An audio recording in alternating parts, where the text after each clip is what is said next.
ऐसे चूज़ करने का होता है, तो मैं यही कहूँगी कि जिस ऐसे को लेके आप सबसे ज़्यादा कंफर्टेबल हैं और जो आपको अच्छे से समझ में आया है, आप उसी ऐसे को चूज़ करें।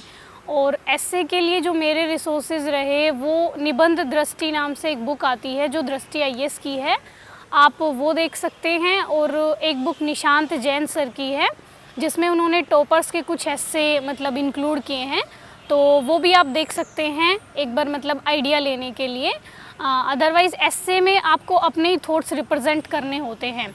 और ऐसे के लिए जो सबसे इम्पोर्टेंट काम है वो ये है कि आप एक अलग से नोटबुक बना सकते हैं जिसमें हम अपने कोट्स रख सकते हैं या कोई फेमस स्टोरी रख सकते हैं, मतलब ऐसी चीज़ जो हम ऐसे में यूज़ कर सकते हैं।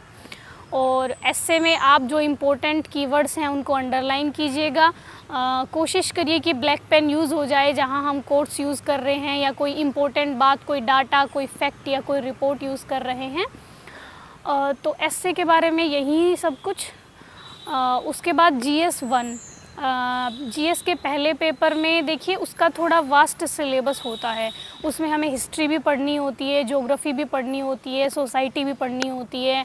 तो उसके लिए सबसे पहले हिस्ट्री के लिए NCERT तो आपको पढ़नी ही है 6 से लेकर 12 तक।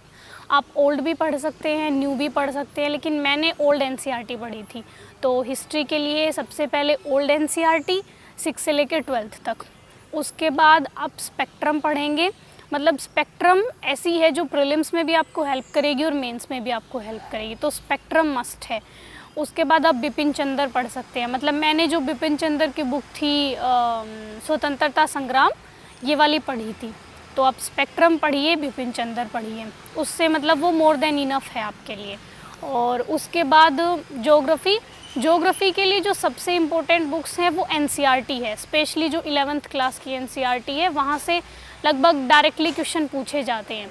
तो ज्योग्राफी के लिए आप NCERT पढ़िए 6 से लेकर 12 तक। उसके बाद एक GC लियोंग की बुक आती है, वो वैसे अभी तक शायद इंग्लिश मीडियम में ही है, लेकिन आप मतलब उसकी लैंग्वेज बहुत सिंपल है, मतलब मैंने वो पढ़ ली थी कि मतलब उसमें से जो मतलब बिल्कुल बेसिक कॉन्सेप्ट्स उसमें समझाए गए हैं, तो वो अगर आप कंफर्टेबल हैं तो GC लियोंग एक बार पढ़ लीजिएगा।